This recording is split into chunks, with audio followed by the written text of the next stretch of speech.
Friends, దేశంలో ఘోర విషాదం 150 మంది కన్నుమూత. ఈ విషయాలను తెలుసుకునే ముందు వీడియో మీరు కంప్లీట్గా చూడండి. అప్పుడు మీకు కంప్లీట్ ఇన్ఫర్మేషన్ ఏంటో అర్థమవుతుంది.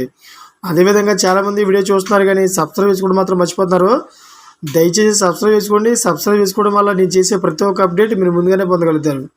అదేవిధంగా చాలామంది లైక్ చేయడం మర్చిపోతున్నారు. దయచేసి లైక్ చేయండి. లైక్ చేయడం వల్ల ఈ ఇన్ఫర్మేషన్ అనేది మనం చాలామందికి రీచ్ చేసిన వాళ్ళు అవుతాం. ఇంకా లేట్ చేయకుండా వీడియోకి వెళ్ళిపోతాం.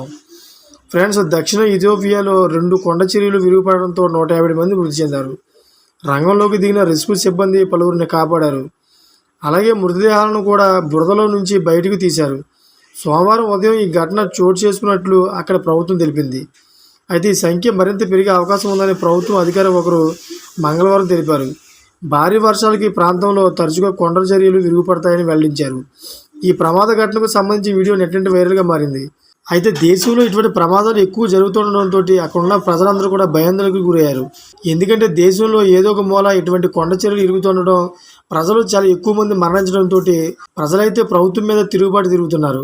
అయితే ఈ విషయం మీద ఆ దేశ అధ్యక్షుడు అయితే కీలక నిర్ణయానికి వచ్చారు. ఎందుకంటే కొండ చర్యలు విరగకుండా ప్రభుత్వం అయితే కొన్ని సూచనలు తీసుకుంటూ తెస్తుంది. ఫ్రెండ్స్, చూసారు కదా, ఇటువంటి లేటెస్ట్ అప్డేట్స్ కోసం ఛానల్ సబ్స్క్రైబ్ చేసుకోండి, గంట పైన ఆన్లో పెట్టుకోండి. నేను చేసే ప్రతి ఒక్క అప్డేట్ మీరు ముందుగానే పొందగలుగుతారు. Thank for watching friends.